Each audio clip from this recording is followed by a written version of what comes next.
all aware, of course, the meeting has just ended of the Council of State, Council of State. And it has a good attendance. All state governments were represented. All living past heads of state were in attendance. As you may have seen, 3 physically present with the President. President Obasanjo joined virtually from United States of America. 1 past Chief of Justice of the Federation physically came. 3 past Chief Justices reportedly indisposed. And of course, this is understandable given age and all of that.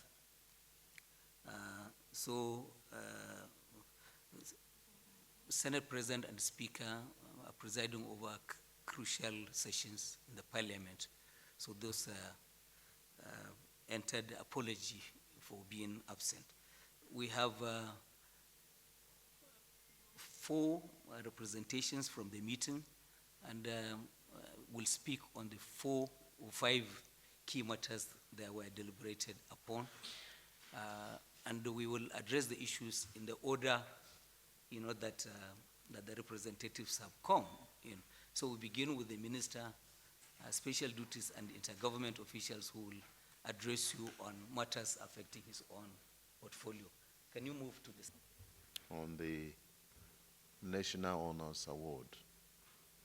The award is supposed to be a yearly event where Mr. President confers on Nigerians, worthy Nigerians, men and women of character, men and women of integrity, men and women who have excelled in their various fields of endeavor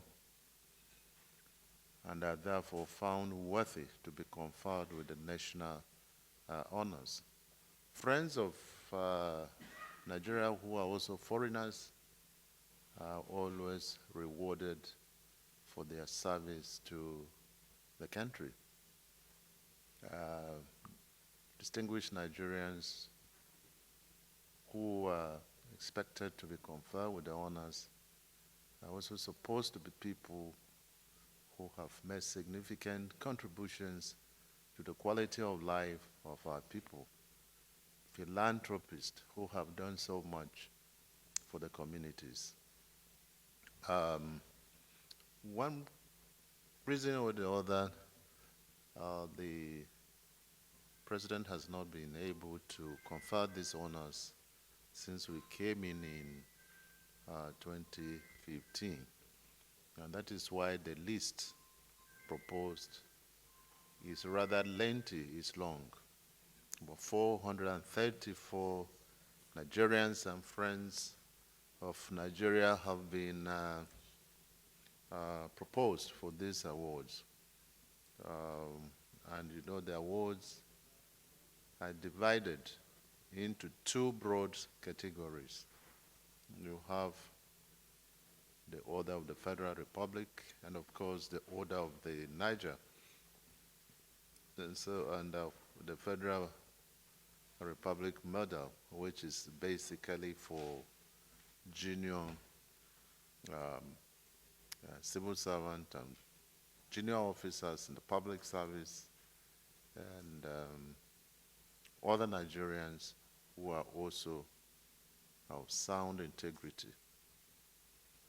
Council has been consulted, and the President has the final list, which will be released as soon as he finishes with it. So you look forward, all of us look forward to having the list, and it's a reflection of Nigerians who have made significant contributions to this country.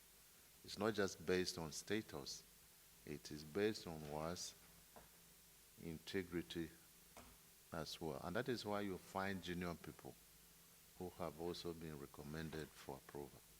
As I have said, Council has been consulted and this has been cleared. We are waiting for the final release. Thank you very much. Yes, the issue of security was brought under AOB, and it was discussed. Suggestions were made, states by the states governments and some of the members of the council, and President Muhammad Buhari promised to call for a security meeting either today or tomorrow to discuss on the issues raised there. On Tuesday, to discuss all the issues raised today, so that and all the solutions proper today, so that we will have enhanced security. President was more concerned also on the food security and the need for a secured country where farmers will go back to land and continue to produce. And it is observed that we are by and large food secured, and in fact we are feeding the neighboring countries also because of the worldwide cost in food around the world, and most of the neighboring countries buy and find Nigerian food cheap. So there is need for enhanced production so that we will not only meet the Nigerian demand, but also the neighboring countries' demand. And President promised to discuss this with the service chiefs on the security on Tuesday, so that adequate security arrangement will continue to flow, vis-a-vis the advice he received today from the various governors and from also the members of the council, which were robust, and a lot of issues has been discussed, and advice proper and solution proper also. And also the governor of Borno really commended the president for the good work that security agencies are doing in the northeast, especially Borno. He said he can sleep now with all eyes closed. That was what he said for at least 6 hours in the night. That has never been so. And he said Borno is getting really very secured. And he commended the president, also the presidents of the neighboring country, for the joint task force that are operating there now.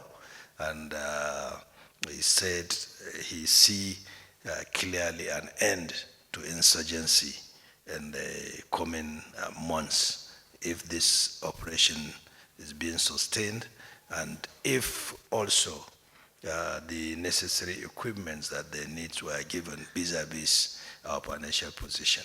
Kano State Governor also comments on the situation in Kano and Jigawa and some few states that are safe, and there was a recommendation that they have to see what Kano have done, and have supported Jigawa also in the security network, and he proposed also some advice on how Jigawa, Kano, and those axes are safe, even sitting around states that are really having challenges. And that was also taken, and that will also be discussed. And I believe the suggestion by Kano was to also increase the support in agriculture in states that, or areas that we have relative peace, so that we'll continue to boost our food security. But it was really observed that there is available of food in the country, but only the cost, which is a worldwide affair, and that is the situation as it is. I believe also the Southeast governors also detail on their security situation, and observations were taken. Also the Zamfara governor mentioned on the security situation and the need for some actions, which I think is being taken and will be discussed with the President Muhammad Buhari promised to discuss the security summit and look at all the proposals vis-a-vis the security reports and the intelligence that they have on the ground. I think that was it. Thank you. Thank you. Good afternoon, gentlemen of the press. Today, the Council considered a presentation from the Commission where the Commission underscored the imperatives of conducting the next population and housing census. We also briefed the Council on the state of our preparedness for the conduct of the next population and housing census, and solicited the support of the Council to advise Mr. President to approve the conduct of the census and making a proclamation. The importance of census cannot be overemphasized. The census exercise produces demographic and socioeconomic data that is used for policy making, for planning for the development of the country. Last time census was conducted was in 2006. So it's like 16 years since the last census was conducted. So the Commission has gotten an early approval of Mr. President to do the pre-census activities, to continue with it. And we have been able to lay the solid foundation for the census. We conducted an enumeration area demarcation exercise in 772 local governments. And we're working on completing the remaining 2 local governments with the state government and security agencies. When this frame is established, the country will be able to do a lot of modernization. The postal system, the surveying of the boundaries of the country, internal and external boundaries, so many other things. So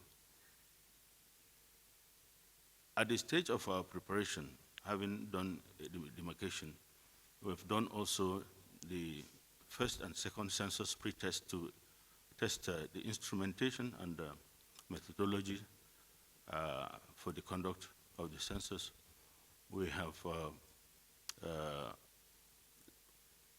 we're also planning to do the pilot census. The pilot census, we're hoping, will be taken in June, having considered so many factors, the political activities, electioneering, and the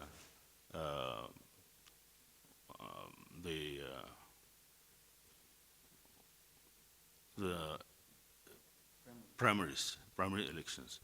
So after the primaries, we'll do the pilot census. And if we're able to achieve that, we're hoping that we should be able to conduct the full census after also the general elections in 2023. That will be around between March and April 2023. Issues were discussed about security, and Nigerians, since we're all interested in taking this census, we believe that security will be overcome. The case of Anambra is just clear in mind. We're unable to conduct elections in spite of insecurity in Anambra.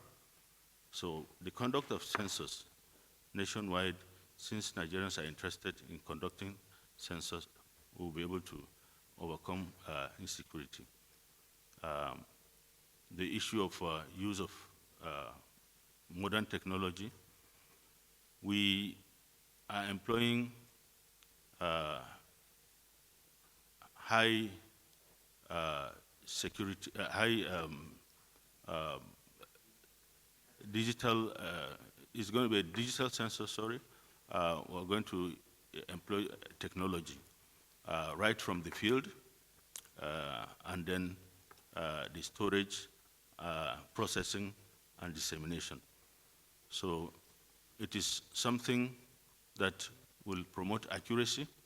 It will eliminate delays in the conduct of the census, and results will be quick to be announced. So we're hoping to give Nigeria digital, accurate, and widely accessible census come April 2023. On the issue of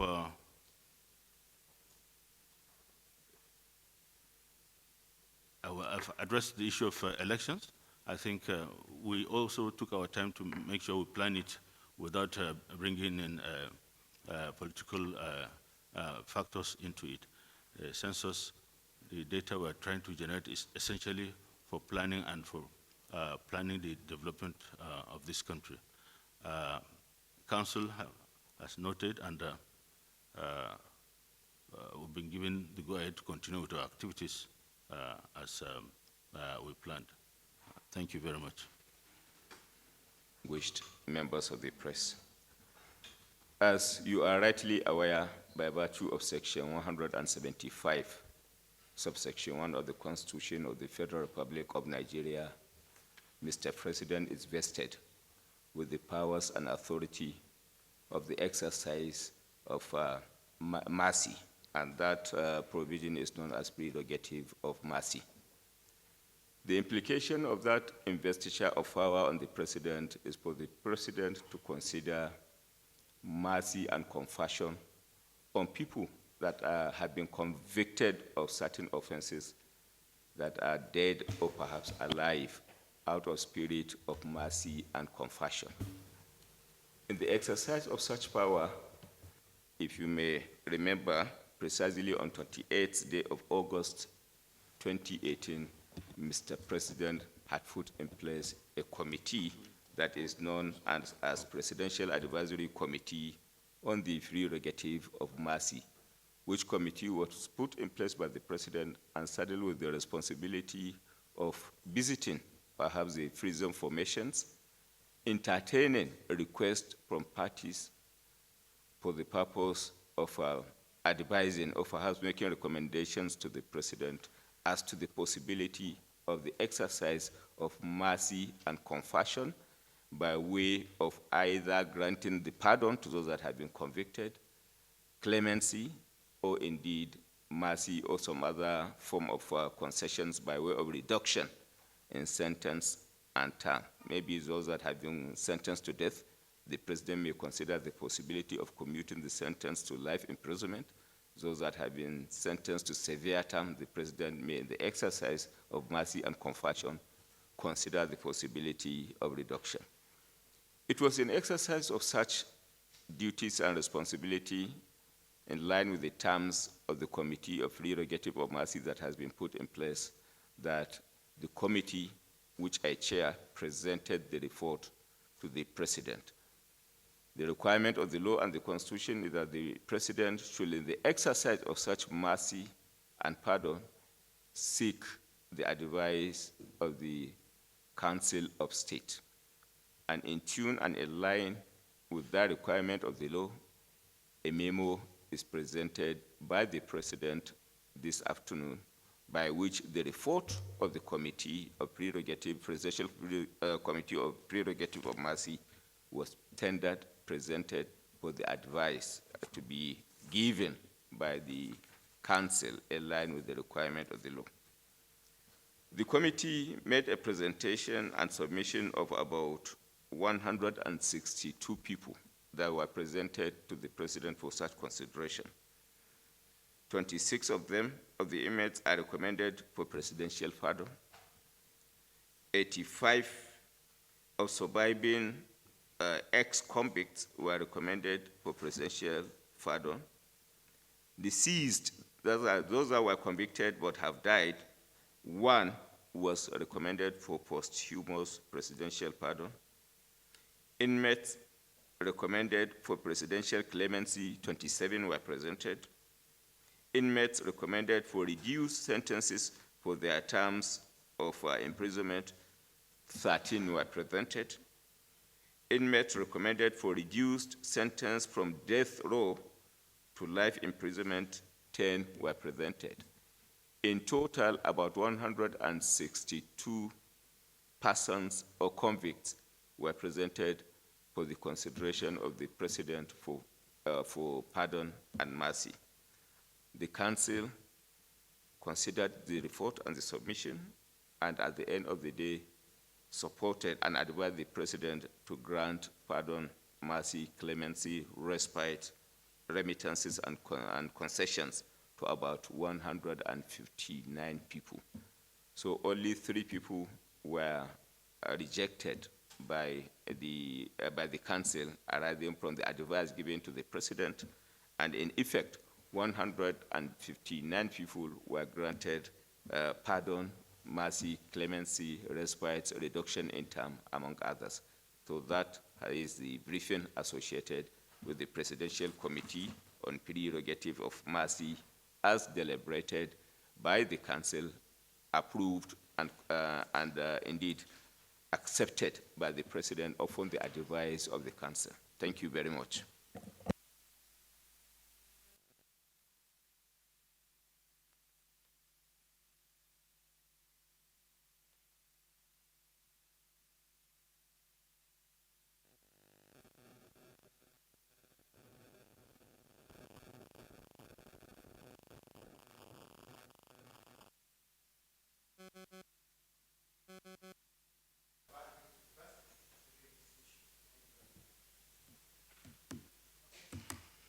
No, not before we respond to them.